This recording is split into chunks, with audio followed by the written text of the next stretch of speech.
Working Class on DeerCast, another episode. I'm Curt Geyer, co-hosting. Austin Chandler. Thanks for making it from your farm schedule. Well, I got lucky. I got a little bit of a rain delay, so... Got lucky for the podcast. Right.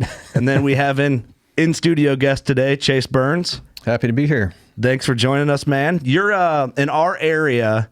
You're like a household name in the deer hunting community, whether you think so or not. I don't think so.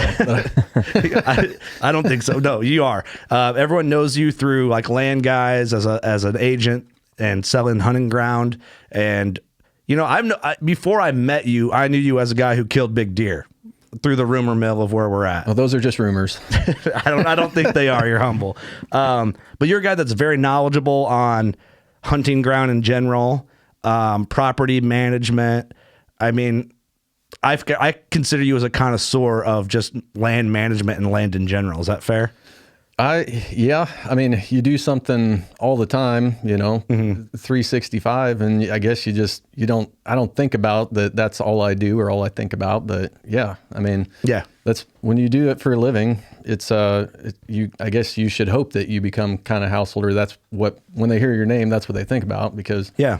I guess what else would they be thinking about? Right. Well, how did you get into that? Like the land sales thing or just kind of gaining more knowledge on property management, if you will, just kind of give a little background for people who are unfamiliar. Sure. Yep. So, I grew up kind of around real estate because both my folks sold real estate for 25 or 30 years from like junior high, high school, whatever. So real estate chat was just, dinner table talk every night and that sort of thing. So it always just kind of seemed second place to me. Mm-hmm. And I grew up hunting and just wanting to do nothing other than be outside all the time. And, my folks were good about telling me, hey, you really need to go to college. But I was a smart kid that hated school. So I get that. Yeah. I didn't want to go to college, but I was like, all right, well, if I got to go, and I got to pay for it because they sure weren't going to pay my way. It was like, I better study something that I really love or otherwise I just won't see it through. So I went to Southern Illinois University and studied wildlife biology. And, about the time, I went like everybody does with thinking, well, I don't care how much money I make doing this. It's just, days are short and life is short and whatever. So I want to do something that I love and then, I won't regret it or whatever. For sure. But about my senior year, I was watching these kids get out of school right ahead of me. I had a lot of buddies that were like a year older and they were going to work for like NWTF or Ducks Unlimited and these other groups that, NGOs that, working 60 hours a week and making less than $30,000 a year. And it can be tough. Like, I'm already making more than that just doing carpentry stuff, construction, working on the side, trying to pay my way through school. I was like, what? This is crazy. So that's when I got to the point where I was like, okay, I don't care what I do 8 hours a day. If, I could go mop floors, but if I can make enough money that I can afford to buy my own farm and do these things that I love doing on my own and have a place for my kids to grow up and enjoy doing those things. So that became like total flip-flop in my priorities was like not so much caring that I work in that career field as long as I'm able to do those things on my own. So for sure. For a while, when I got out of school, I was buying repo houses with my brother and my dad, and we were, working on houses and reselling and kind of dabbling in real estate doing that. But then I was working full-time in construction and that sort of stuff. So deviated from it for a while out of college. And I love the idea even then of selling farms and thinking, man, real estate's cool. I could do that, but I didn't want to work out of the same office as my parents. Understandable. And I didn't want to compete against, so I was like, it just didn't seem like the right avenue. My dad retired out of it, probably 7, 8, 9 years ago now. And then that's when I was kind of like, all right, well, maybe I can jump into that. So did it. And once I got going on it, just never looked back and had a really good job aside from that I was like, see you later. And everyone thought you were crazy. Yeah. Yeah. You know how that is. Yeah, I do. It just, it went back to the mentality of like, life is too short to be doing something every day that I absolutely hate. If I can make a living doing this, then let's do it. So it's, for the last 9 years or so, that's been what it is. Full-time land management, land sales. And it ain't easy. It's a roller coaster, but I love it. Yeah. It's cool because I feel, talking to you, knowing that you have experience with it because we're working together on some things, which I think will come out in the show eventually here, stuff we're working on. But it's cool talking to you and getting to know you because land and real estate is always something that's been very intimidating to me because it seems such big scale and kind of like, I don't know what the term is, big money. I don't know, big money, big scale. It's intimidating. It's intimidating for sure. And Chandler, you're kind of like my land.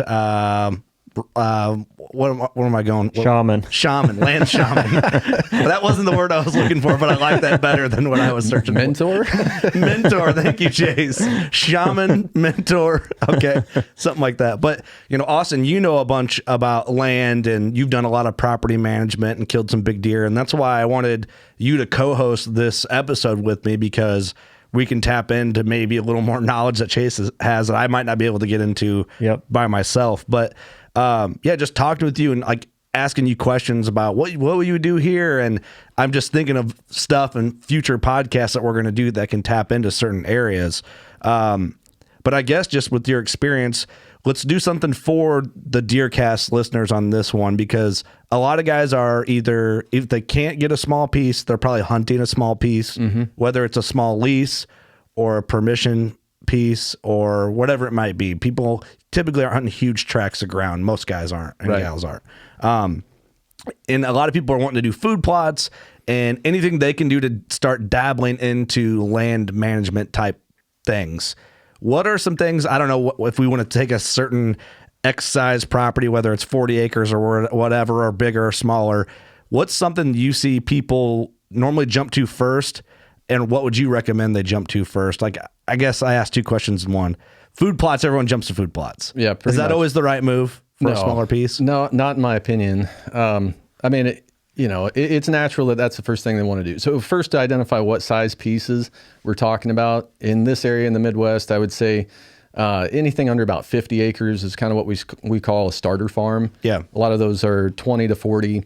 It's big enough to hunt. It might hunt with one or maybe two guys, or family that isn't real serious and out there every day and that sort of thing. But that's an affordable piece of ground for your average working Joe. If he can save the down payment for that, and then he can afford the monthly payments thereafter, that's the price point they're in. So in this area, that's the size parcel that most people start out with.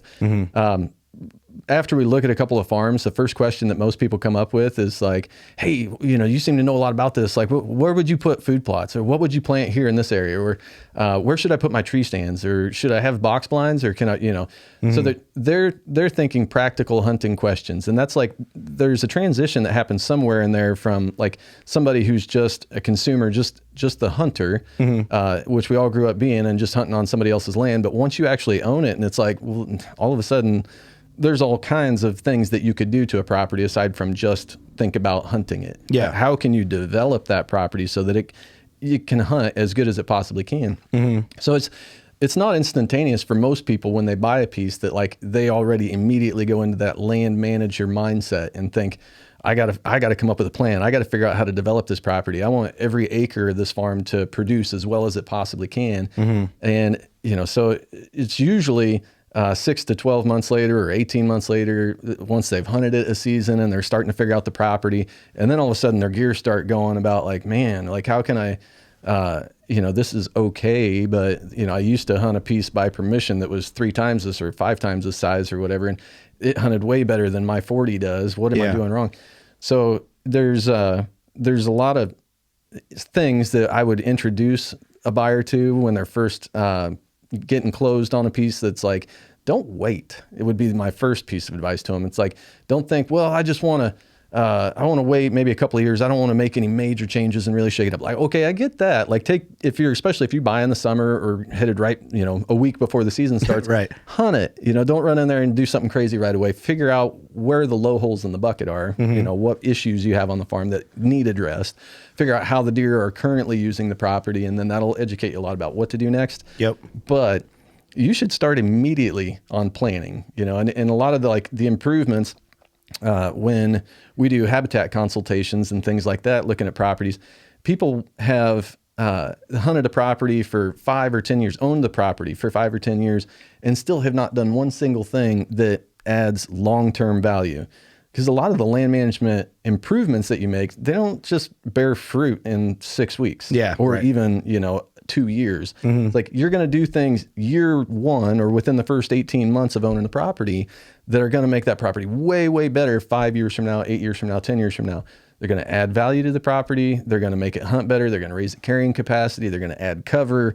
It's going to change a lot in that period of time, but it won't change at all really if you don't start. So Gotcha. People wait way too long to do some of those long-term improvements. Okay. And I think that's why food plots are so popular. You go in there and you're seeing results as soon as, a week or two after you plant. You feel positive about what really is a short-term payback, I guess. It's instant gratification. Yeah. It's like, so that's a low hanging fruit. They think like, well, there's no food plots on this property right now. I can do that this first summer and it's instantly going to hunt better. I'm going to enjoy the property. And okay, there's nothing wrong necessarily with doing that other than a lot of people never cross the threshold into the next step of that land management evolution. Yep. They start with a kill plot and whatever, and then they think that's my process. Every year in May, I go out and I spray and I till something up, and then, and they run the cameras through the summer, and then fall, they maybe plant a little fall, cereal grain plot or something, put in a couple little honey holes, and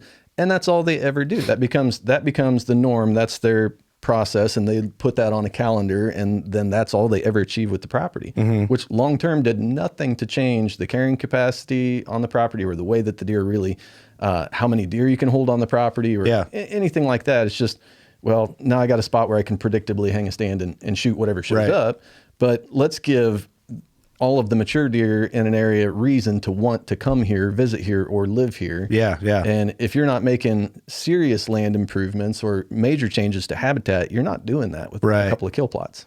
Yeah, I like that you covered that. I mean, because I'm that guy. Like, it feels good. I think we all are. We all are. We all are. We want immediate results. Yep. So like when we have done land management work for clients, we do comprehensive property management for them. They're always very concerned about their food plots. And so what we usually tell them is, let's address habitat first. You're hiring a company like that, not just because, you think, well, I'm just too lazy or I don't have time or whatever to go out and plant a food plot here or there. It's like, they want somebody to really, they say, take my property to the next level. What do we need to do to like really make it way, way better than anything I'd be able to come up with on my own? Yeah. And in most every case, they're not managing their timber. They have hard edges. They have a lot of lacking. There's great potential, but they're just lacking in execution, or that's just like, man, it just falls way short of what it could be because they're not touching the native habitat. They're not doing anything with that. And it's like, and that's really what should feed deer and house deer and give deer every reason to want to spend time on the property. And your food plots are just kind of like icing on a cake. Gotcha. I mean, that's just a side dish at best. Yeah. But if you're totally relying on that to make your property supreme hunting property, then you're way short. You're missing a lot. Yeah. So what would be, I think someone listening would be like, okay, Chase, then what would be the first initiative? I know it probably varies by piece, but if you just give a generic example, if that works out that way, what would be something someone would want to look into for the long term of their property? So forest management is probably like, it is the most intimidating thing for most landowners. If they buy a piece that has some standing mature timber on it and they think like, hey, I can harvest some trees here and recoup some money and that's great, and maybe reinvest that or put that back to work and other, recoup part of your down payment money or put it towards building better trail system and, reinvesting it back in the property. And that's great, but they looked at the timber basically as only has value if there's marketable logs, and otherwise, cut those and then what after that? Gotcha. Most landowners who own forested acres are completely ignorant about what the value of it is. Most of them can't identify tree species. And I mean, it sounds like I'm being really harsh or beating up on people. I don't expect them to be experts in that. For sure. But that's the reality of it. Most of us who own timberland don't know hardly anything about it. We don't know what the value of those trees are. We don't know which species have value to deer when they're, below the browse line, 6 feet and below, and which ones, are actually still producing wildlife value once they grow beyond that. So because they don't know anything about it, it's like, but they never even fire up a chainsaw or thinking about cutting something or planting something because they don't know where to even start. Yeah. Right. So that is probably the biggest thing, because forested acres in the Midwest are going to provide 80% or more of an animal's food supply throughout the course of the whole 12-month calendar year. And, that's where the majority of their time is spent, bedding, browsing, chasing. I mean, so if you're not managing timber with a well thought out plan, you're missing a huge component. So the next thing would be like a lot of farms in this area are going to be mixed kind of timber tillable or timber cattle ground. So they have some people are maybe buying a solid block of 40-acre trees, but there's a lot of pieces, if it's a little bit bigger than that, maybe a 40 or an 80, somewhere in between, that it'll have some edge. And edge is like, to us, when we go into implement a management plan on somebody's property, edge is one of the first places that we go in and do work on it, because it's the fastest. When you say edge, you're just talking like from where timber to like an opening tillable or pasture ground. Transition between mature trees and open field. That's probably what we'd say fringe or deer animals. It's like the fringes of the cover, essentially. Yeah. Yep. So deer spend everything they really need. Like the thickest security cover is where the sunlight can get to it and help it grow. So that 60-foot swath from where mature trees turns into open field, that's where you get all of your transitional species. You get, younger trees, smaller diameter trees, shrubs, native plants, forbs, wildflowers, berry bushes, and all that kind of stuff. And then before it gets out to like either prairie or CRP or cattle pasture, tillable ground, or whatever. So that edge is like, that to us is the low hanging fruit. Like you say, you want like immediate results from something. You want to do work that you want to see like benefit from right away.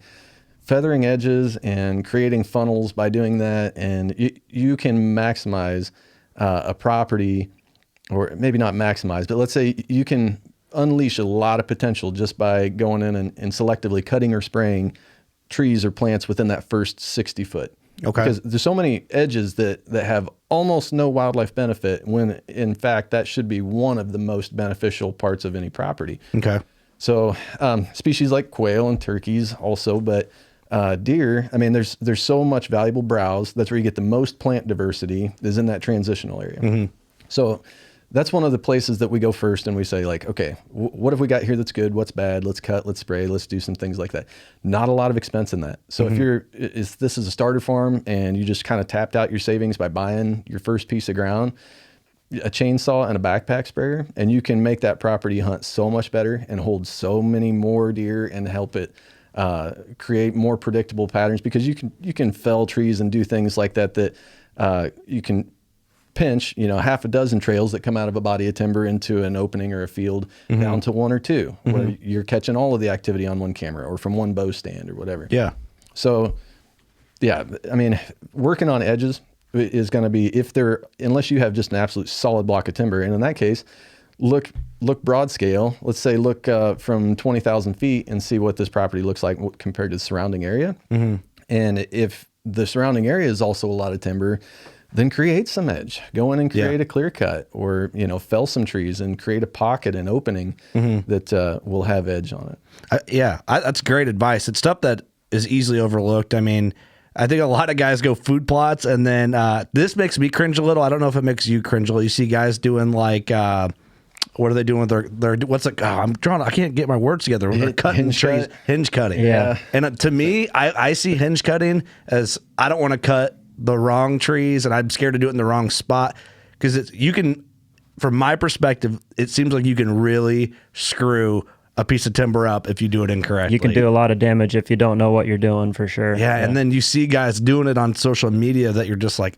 oh, I don't know. I'd probably call a professional in. Don't go in there and just start hinge cutting just a hinge cut. Like, there's got to be a method to your madness. There's certain species and a certain way you're supposed to do it. Well, the species, there's probably like where your stands are located to wherever you're going to hinge cut, wind direction, thermals, all that probably plays in, right? From a hunting standpoint, yeah. I mean, it's not that I get frustrated with that whole topic, because it's not rocket science. It's just, you get like two different schools there. Some people that are so scared of it that they just won't do it. Other people that just think like, oh, that's the magic pill, and that's all I got to do, and I'll just run out there with my saw and I'll just hinge cut everything. It's all better now. It's all hinge cut. It's neither one is right. There definitely is a balance, but it's not. It's so learnable, And I mean, YouTube is your friend, but the tree species identification is probably step one. I need to brush up on my tree species. So what I did a consultation, this has been several years ago, for a guy, and he called me a couple of months later, and he's like, I got your plan, all the notes that I took when you were here walking the farm with me, and I haven't started on any of the hinge cut stuff this winter or any of the TSI work, because I'm so intimidated. I walk around with my manual and my cell phone and I'm trying to like, oh, what the heck tree is this? And I'm so scared I'm going to cut the wrong stuff that I don't cut anything. So I just like, paralysis by overanalysis. And I was like, well, your timber is probably 40% hedge and locust. I mean, that's, it was fallow cattle pasture at one point.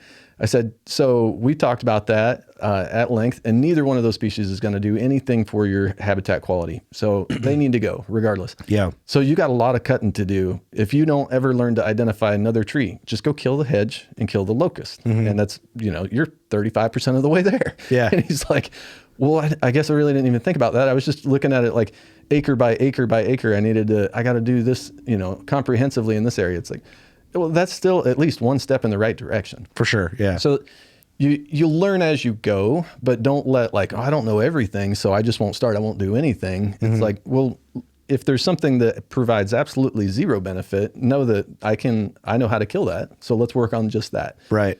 And and then as you get, the more of it you do, the more comfortable you get with it. Now I know what that species is, and that's good. So I leave those. That's one less that I need to worry about accidentally cutting. So, if you're overwhelmed by it, just take it one bite at a time, basically. Yeah. Yeah. No, that's good advice. This might be a dumb question, but I genuinely don't know because I don't know anything about tree species. I feel like when I'm hunting with Austin, you're like spouting out what every plant is. I feel like I was a biology major, so I know a few trees. I'm not on the level that Chase is, but I know a few. I feel like I almost am like embarrassed. I got in the woods. I don't know what kind of tree that is. Like, oh yeah, you got a tree and a whatever it is. I'm like, yeah, sure. I know locust because they'll stab you, and I know hedge. Yeah. But are they native? Is hedge and locust native? They're not? Well, so yes, honey locust is, hedge is not, but okay. We would have never had honey locust to the extent that we have here if it hadn't been for it likes disturbance. So when you run cattle through a body of timber, they'll eat off most of like your oak regeneration and cherry and even like young maples, and they browse. They don't discriminate like deer do, but they eat almost everything except stuff that they absolutely hate, which is like a locust and hedge. Yeah. So when you run cattle in timber, that's the result. You end up with species that should be like less than 1% of composition, and they're making up 30 or 40%. Yep. Oh, interesting. Because honeysuckle is non-native as well, right? Right. Is it? Someone told me that now they consider it native. They lie. Okay. I don't consider that. Okay. Who are these people? I want to know. I'll get you some phone numbers here because that's probably, I hunt a farm that's all locust and all hedge and like honeysuckle, and you can't even go into like what is the timber. Yeah. It's just miserable. You can't go in it. So I get that comment quite a bit when somebody is used to hunting, especially if they grew up, and this is not necessarily a knock at gun hunters. I grew up gun hunting. Nobody in my family bow hunted, but at some point it becomes common knowledge for the guys, especially if they only are out there during gun season. They're just like, well, that's where all the big bucks are. They're in that draw that's so full of just multifloral rose and locust and hedge, and it's the thickest, gnarliest briar patch that a deer could retreat to for security cover, because he knows humans in the right mind don't want to go in there after him. So that's where they go to. And so people, if you're only ever out there really gun hunting, that's when you're like, well, that's where I need to be. That's the best habitat. Actually, no, that's pathetic. That is terrible. I love it. I don't even call that habitat. It's wasteland, waste acres, because it doesn't provide really anything for them aside from security cover. So, some people then have that misconception that like, well, that's best deer habitat. And it's like, absolutely not. But you have to, it's like that old school 2 weekends a year mentality is what that is. Yeah. I mean, the more time you spend out there, the more you're going to observe deer behaving like deer, which was the biggest thing that drew me to bow hunting originally, was like, I didn't know like all of this stuff that happened in the deer woods, like other than, I had head knowledge about it, but not actual firsthand experience seeing a lot of the chasing, a lot of the seeking, a lot of all this stuff, because I never hunted the rut, when I was growing up. So it was like, you learn so much more out there watching deer behave like deer through the whole archery season. So then you kind of, if you're observant, you're seeing like, well, what kind of plants are they feeding on? Or what areas do they really go to? Is the acorn drop a big deal in your area, or is it not? And, gun hunters, I think in general, miss a lot of that stuff because, a lot of the crops are already gone, and their things are when they hit the woods, everybody's in the woods, and the deer kind of just freak out for a week. Yeah, they might just be moving because they have to move, right? Type of thing. Yeah, yeah. So the behavior totally changes. We all know that. So it's if that's your only exposure to it, it's really hard to figure out. Okay, if you only gun hunt, don't tell Chase about habitat. There's probably an exception out there. So, people in southern states, they have rifle seasons that go like 5 months or something. So yeah, right. Okay, they probably get to see a lot broader spectrum than it. But in the Midwest or places like Michigan or Wisconsin or someplace where like gun season is like World War II or III, it's a lot different. Yeah, deer movement's not really deer movement during those time frames. It's more like it's retreat. That's pretty much what it is. It's the push. Man, there's so many things I want to dive into like in separate episodes right now out of my own like questions. Say someone does have a piece that's mostly hedge and honeysuckle. Do you just get an excavator in there with a shredder and just eliminate it? Or like what's like, how do you tackle that? Because I think a lot of guys hunt rows or pieces of property that's probably all that type of stuff. So if I buy a piece that's like that, say I bought a 40-acre piece that's like almost solid hedge and honeysuckle and a handful of other keeper trees and a little bit of edge or something, I'm a habitat snob. I will confess that openly to people. I would not expect most people to manage it the way that I would. It would drive me crazy I could hardly enjoy hunting it, sitting in a stand and just looking around at all this thing like, oh, that all needs to die. And I need to plant this in its place. But most people don't, I would not recommend that most people do that because they're going to totally disrupt how that property hunts. They're going to change it.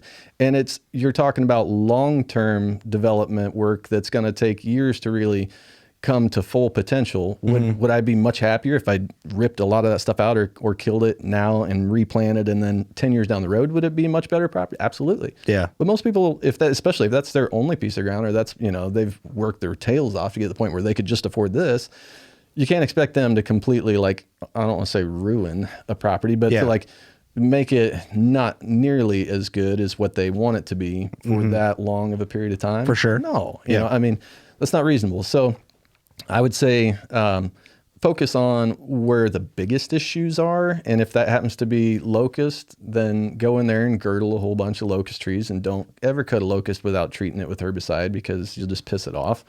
So really? Yeah. So cut and treat them, and then, let nature kind of take its course. You don't have to fell every one of them. You can girdle or whatever, but just thin those trees so that sunlight comes in, that something else could take. Basically, you're just kind of, you're shaking a cup full of dice every time you don't know necessarily what's going to come up underneath of there. Yeah. But when you let sunlight in, something's going to come up. You're creating opportunity. Right. And it's likely, even if it's more locust, it's going to be young locust. So it's something that has more value to wildlife than that mature tree did.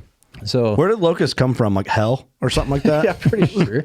Pretty sure. God was PO'd the day he made a locust tree. Well, Genesis actually says that thorns are a gift to remind us of sin. So okay, I've been poked by a lot of locusts. Yeah, right.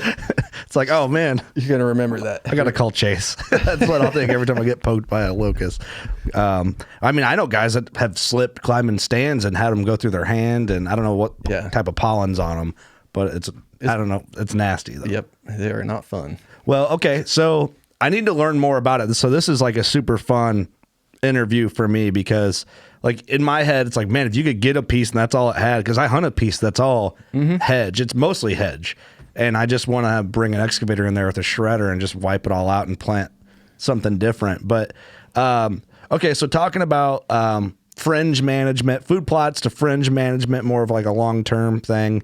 What else could someone be looking at besides something like that? Or is that like just the basic start to long-term management? So if we're still looking at like 50 acres and under, a lot of that, I would say you need to look beyond your property because, a deer's core area, even let's say a mature deer, a lot of times is going to be at least 80 plus. There's some cases where it might be like you got a buck that spends almost all of his time in a 20-acre little patch. But a mature, let's say like a 1 to 2 year old buck is going to spend, his core area might be 640 acres, a square mile. And it, he might go 2, 3, 4 miles out and beyond that at times, but where he spends most of his time is on one section, basically. Yeah. And as he goes from 2.5 to 3.5, that area a lot of times shrinks in half. So down to about 320, and then 4.5, 5.5, et cetera. It cuts in half almost every time. So till you get at least to 80 acres or maybe a little less. So, but if you only own 40 acres, unless he's like his primary bedding area is smack dab in the middle of your property, it's like you don't own that deer. Yeah. And you sure don't own most of the other deer that are crossing your farm. No matter what you think your trail cams tell you. I got him pegged. I know where's that. He's mine.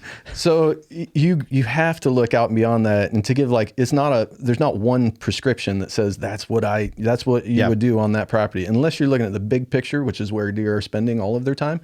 And what do your neighbors have? Or what's half a mile down? You guys know Grant Woods. So Grant coined this like years ago, and it stuck with me. And I've heard other people say it since then, and maybe somebody said it before Grant, but I still give him credit for it. But he will go on consultations or go on seminars and stuff and tell people like, you don't need the best habitat in the world. You just need your property to be that much better than your neighbors. And he's kind of right. I mean, habitat. It's interesting to think about. Yeah. I want my property to be the best that it can be, just, because I feel like, well, anything short of that, and I'm wasting square footage. I'm paying for it, It could be better. If it is, or it can be better, then within my resources and time, like, why isn't it better?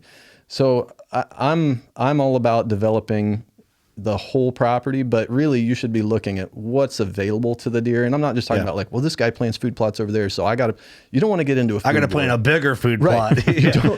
Nobody wins. I mean, it becomes the point where like, if your whole section is just littered up with food plots, you're missing, all of you are missing the big picture. You should be looking at it like, that guy's not managing his timber at all. He's got food plots. He has no warm season grasses. His edges are all hard. They go from 60-foot tall trees to open field. So what can you offer the deer that is part of what they need that will get them to spend time on, I like you get that. into just a battle about planting food plots because he's got a food plot. You're not gonna be happy with the results. So offer something that the surrounding area doesn't have that deer need and want. And maybe that's not a food plot at all. Maybe you need all of your open areas should be established in switchgrass or some sort of thermal cover, or maybe you can put in a fruit orchard, something like that. That's, again, a long-term improvement. Plant it now, and you're probably not expecting to get apples for at least 5 years. But once you have an orchard that's dropping apples, you'll draw bucks from like miles away. If there's nothing else like that in their area. I mean, they get a taste of it at some point through the year when they're walking through. Right, like all of a sudden showing up on camera or right in front of your stand, when you got apples hitting in like the 2nd or 3rd week of October. Like, money. Where the heck did that deer come from? They're leaving everything to come to that. Yeah. Don't you have a piece, Austin, that's got an apple tree on it? One tree. It's one apple tree? It's one tree, and some years it produces and some years it doesn't. But when it does, I mean, it draws deer that, like you say, deer that you've never seen before. They'll come rolling in. So I have like a mixed, I don't want to go too far into this, but it might be worth it. I hunted near a place growing up where there was a lot of apple trees. There was a full-blown orchard. So I don't feel like it made that big a difference, but I also, it was like a commercial orchard. So I think when they picked the apples, they were gone. So that might be why I don't have like this, I need to plant an apple tree type feel. Yeah. But I mean, I saw deer in there, but it wasn't like crack like to the deer like you would think, like how you talked about. But I think it's because when the apples were mature, they are ready, they went in and just wiped them all out because they're selling them. So that might be it. I don't know, but that's just my experience too. And I was younger, so yeah. Well, people think that about cropland too. I mean, if you look way outside your area and you're not in an area that's dominated with a lot of row crop, and you've got one or two guys that have some corn or some beans or something, it's going to be a whole lot different scenario than like, for sure, right in this area where 80% of the landscape is corn and beans. So you can plant corn and concentrates them to a spot. Yeah. Yep. You're not going to notice the same kind of excitement or Are like fruit trees a majorly overlooked management tool? I feel like they are. I definitely feel like they are. I think to me, you can do now.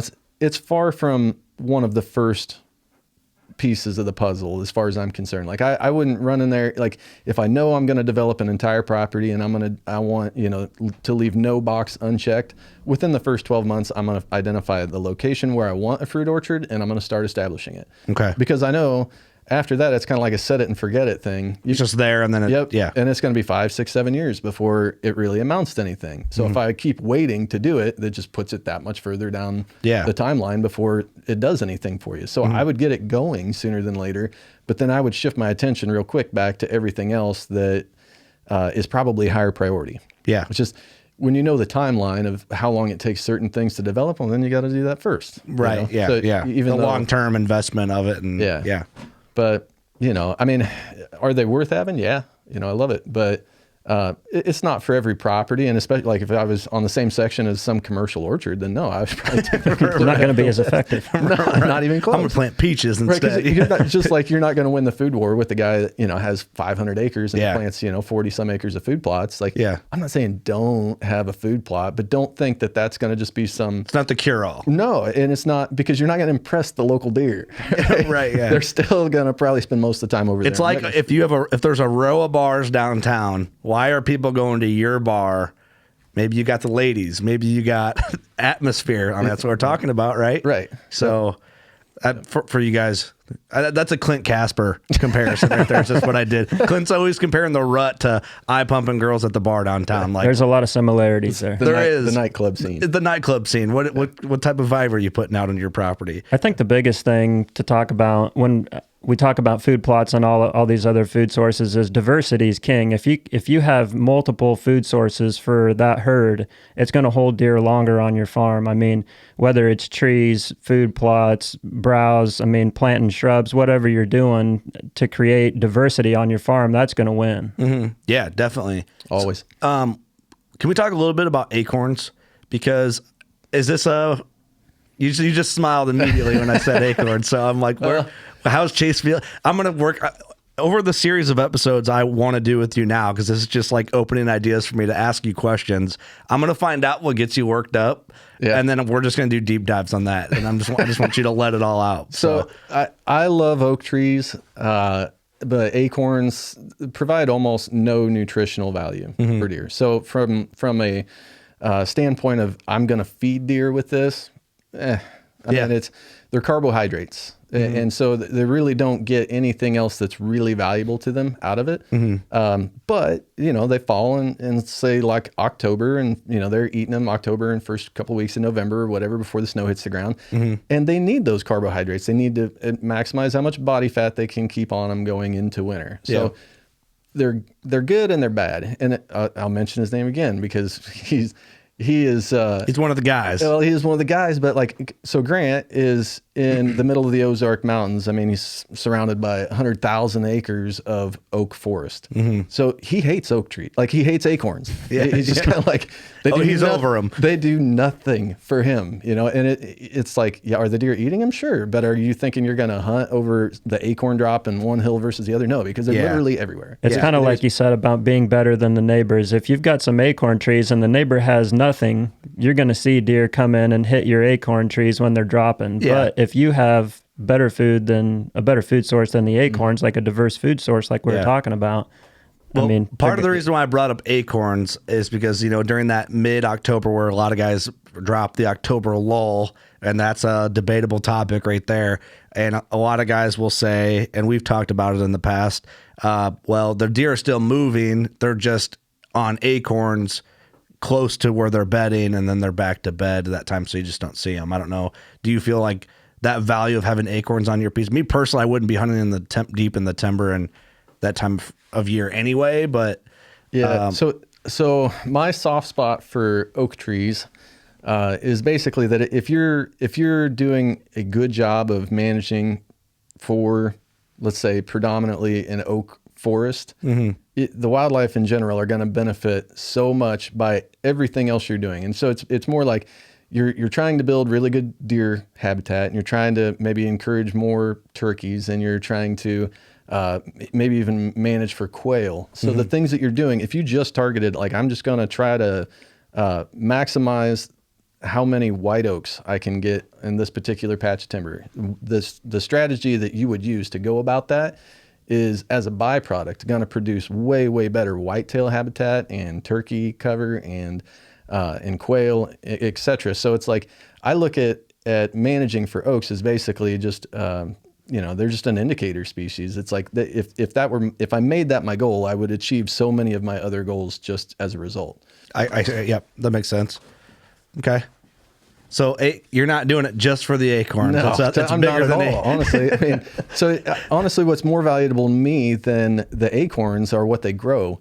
Yeah. If I can do work in a timber that lets in sunlight and lets the mature acorn producing trees maximize their crown so that they, produce twice as many acorns the following year. And then I run a prescribed fire through the timber or something like that to get rid of leaf litter. Those acorns that hit the ground that don't get eaten are going to germinate. And then they produce incredibly valuable browse. So you have, oak trees just on the forest floor that are 2 to 4 feet tall. That's amazing habitat. Okay. And that's what I'm after when I'm trying to, I don't care honestly about the acorns that land on the ground that the deer are going to eat. I mean, that's not at all my goal, but I mean, it's nice, I guess, in some, but again, I know what you're saying. It's not, that's not, there's many more benefits to the oaks than just an acorn. Yeah. Okay. Yeah. That makes a lot of sense. And that's overlooked too. I know deer need browse. I don't know what's a real valuable type of browse versus something that's not, or what deer prefer over what they don't. And I don't know what might be Grant Woods talked about, how much foliage they need, to consume. What is it, tonnage per acre or something like that? So deer on average, a mature animal, whether it's a doe or a buck or whatever, on average would probably be like 5 to 7 pounds of forage per day that they need. So if you said one animal, let's say 6 pounds per day times X days out of the year, you figure out how many pounds of forage per year one animal is consuming. And then there's actually a lot of ways, there's some different techniques you could use to figure out like estimate how many pounds of forage is this acre, this particular hillside of timber producing per year. And there's, you don't have to dive into all the, like, how do I actually measure that on my own property? I mean, some people get nerdy like that and want to do it, but the reality is like there are some nice photos and there's a few, different resources out there that you can find that and look at a couple photos and say, all right, if my habitat looks like that, I'm probably only making like 100 to 200 pounds of forage per acre per year. If it looks like this, it might be 500 or 600. If a really well-managed body of timber might be 1,000 to 1,200 plus pounds per year. So when you think about like how many pounds does it take to feed one deer, then that's looking at what you have in your habitat. You can kind of come up with a rough idea of like how many deer could I actually support in here. If I have more deer than that, then they're probably not healthy. And if I have fewer deer than that, then I could probably have more. So is that majorly overlooked? To me, it seems like it is. Probably. I mean, I might not be the guy to ask that question. Well, the name of the game is just, I don't know. The name of the game is just increasing carrying capacity. You're trying to fit as many animals on that farm as you can. So pretty much. For sure. Some people go about it and they wouldn't agree with that statement. I've heard people say they don't agree with that statement. I agree with that statement. I guess what I would say is like, first of all, you can't kill what isn't there. Right. So why would any of us be upset about having the capacity to hold more deer on the property? That means more does, it means more fawns, it means more bucks, which eventually means more mature bucks. So if your habitat is if you can only hold 20 or so deer per square mile, you might only have 1 or 2 shooters in that if you're lucky. Yeah. But if you can have 40 or 50 deer per square mile, then your numbers go up. So it's like, then it's just a matter of like, well, that means more mouths. So it means more does that you probably need to kill, or you're going to, potentially screw up your sex ratio if you're not harvesting enough does. And I think that's where people hesitate maybe to like, well, if I just do that, and you hear people use the term doe factory, I'm just going to make my property so good for does, and then that's all I'll see is does. And it's like, well, shoot more does. Right. Keep that ratio where it needs to be. Yeah. Or start talking to your neighbors and talk to them about what you're seeing and like, hey, I'm trying to do this, which is, benefiting you. But as a result, we have more does and I can't kill enough. So that's something I think Jury Outdoors did a really good job. I remember like, they talked about doe, like you see them shooting a lot of does. Where on a lot of other shows in that time period, you didn't see anybody shooting does, but you see Mark and Terry shooting several does in the early season or whatever they need, whenever they need to manage them. I've always shot a lot of does. I think it's fun and they taste delicious. And you know what I mean? That's what we red meat is what we live on, venison. So, I mean, you shoot a couple of does a year, don't you, Austin? Oh, 5 or 6. Yeah. I mean, it's that many. I didn't. Yeah. I like to see a 1 or 2 doe to buck ratio on my farms. That's what I like to see. It just creates an overall healthier herd when you have that even balanced ratio. So that's kind of my biggest goal on my farms. Yeah. I don't know. That's probably that old schooler, the guy you're talking about earlier, the hedge habitat. Don't shoot does. That's kind of like that type of related mindset, I guess. Yeah. Well, quality deer management, when that term kind of became more commonplace or household, it didn't take here like it did down south, because down there they had all these huge deer clubs, and they had people that were still to this day actually still hunting with dogs, and you can, like, they have bag limits in some of the southern states that are like you kill 1 deer a day for the entire season. So they obviously are not afraid to shoot deer. You know, they have a lot more liberal harvest limits, and there's just like section after section after just solid pine timber and all this stuff. Yeah. And up here it was like we tilled so much of what was good habitat, so then we just kind of have fragmented slivers of habitat and forests, you know, or rivers and creeks that kind of connect it.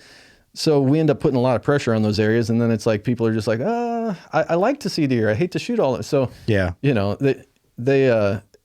there was always a reluctance for a long time, you know, in north of the Mason-Dixon line for people to shoot very many does. But if you have good quality habitat, it's a completely renewable resource. What we're doing is, you know, it's compensatory mortality. It's a fancy term for just whatever it is that we kill, if we didn't kill it, nature would probably have killed it for us. So I've never heard that term, to be honest.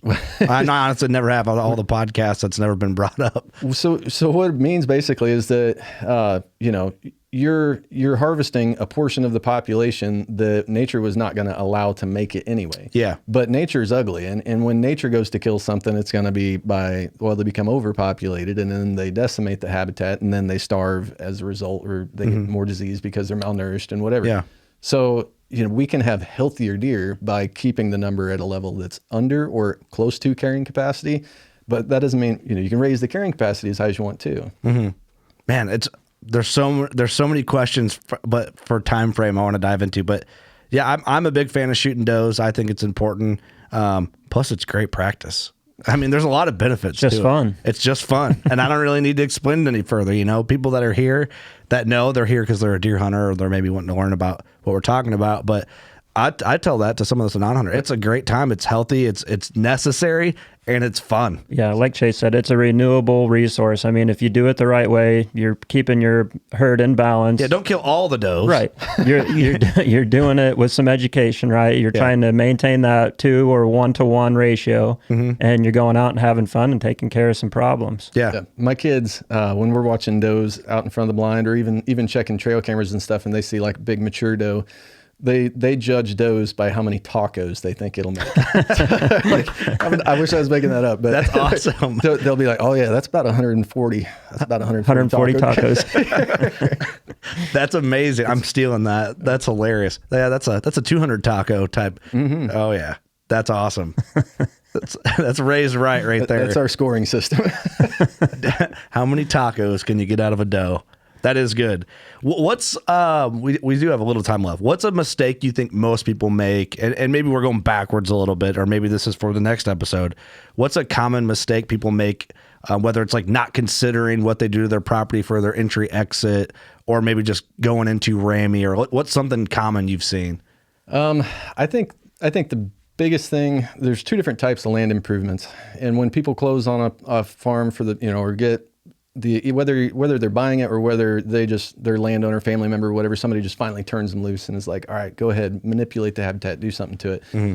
They look at it as if it's impermanent. They look at it like, I need to do things that I'm going to benefit from this season, because they doubt whether or not they're going to still have access to this property 2 years down the road, 3 years down the road. And that's why most people, you know, they stick to the food plots, because they're like, well, I got it at least for this season, or I got, you know, they're not going to sell it out from under me until next year or whatever.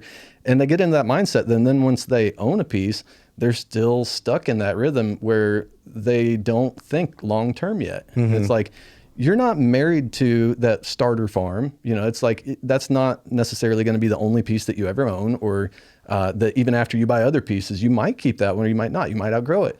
But you should be doing improvements that add value to the property down the road. They add equity. What's the point of doing all that work and spending, the sweat equity and spending money on equipment and planting trees and doing those things if it doesn't return by adding value to the property 3, 4, 5, 10 years down the road. So go into it with the understanding that it's an investment, not just in your hunting, but in the property value.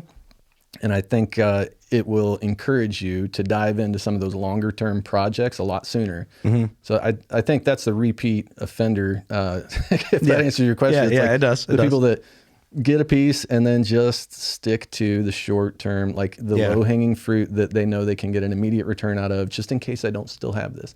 That'd be like the farmer that leases a piece of ground, but thinks I probably won't have this 2-3 years from now. So they don't want to put skimp on the fertilizer and everything else. Mine it out. It just doesn't get better every year. You just basically deplete it over time. But they did that because, well, I knew I'd get my return this year, but I didn't have confidence that I'd still be, Yeah. Yep. Interesting stuff, man. I think there's so much we could tap into by segment when it comes to like land management and even land sales and so on. I think it's all interesting topics of conversation. I think more so for me now than ever because I'm more eager to learn it and different opportunities coming down the line. It's talking with Austin about some of your farm experiences and land experience and then getting to know you. It gets my brain thinking about things a different way, and it brings up questions I'm genuinely interested in. So I appreciate you coming in and laying out some of this information for us and the DeerCast viewers and listeners. And I'm looking forward to having you back on and maybe taking one topic and diving really deep into that. And that'll get dangerous. It'll get real dangerous, but real fun, I think. I think we need just a Chase Burns series, and we'll just about a 10-part series, and we'll just dive into each topic. Right, yeah. It's like, and then we'll find out in between that series what really aggravates you, so you can just let the people know and set some things straight. I'll upset some people. Hey, like we never have. Right? We're good at that. Yeah, we're good at upsetting people. Hey, Austin got, you won the award for upsetting people this year. I'm going for 2 years in a row. Let's see what we can do. Yeah, coyotes, man. Whoever would have thought. Coyotes ate one of his deer, and everybody hates Austin. The internet exploded. Hey, like they haven't bowhunted long enough if that hadn't happened to them. That's right. So, well, thanks, but where can people find you? Oh, gosh. Facebook is probably the easiest way to reach me. Okay. So, reach out to me on there, shoot me some messages or whatever. All my contacts on there. And obviously we're on, with Land Guys, we have a website. Dogwood Land Management, Dogwood Outdoors is a website for that. But cool. They can reach out either, I don't mind answering questions, all that kind of stuff. People that... Careful. I know, right? If I don't get back to you right away, it's because I'm answering other people's questions. Yeah.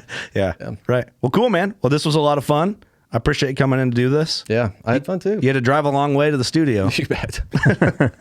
Always like recording with local guys, man. It's super fun. Supporting the community.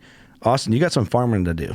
I do, and I actually might try to do that this afternoon, so I better get back and check the fields. And you know what else? You're tagged out on turkeys. Tagged out, 3 turkeys with a bow.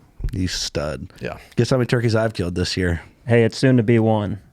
We got Turkey Palooza coming up. This weekend, Turkey Palooza. And I'm taking... Mark Jury talked me into taking the old shotgun out. Turkeys are meant to be shot in the face with a shotgun. I don't disagree. Yep. No shame whatsoever. Hey, we're there to have a good time. So, all right. Thanks, Chase. Thank you. It was a ton of fun. Thanks, everyone, watching, listening, doing what you do. Comment, like, subscribe, give us a rating, especially in DeerCast. Support the platform for the deer hunter. That's what we need, especially with the Facebooks and the Instagrams. Twitter, I think, is on the right track. But DeerCast, support it. Be there. You know what to do. Go shoot a giant. We love you.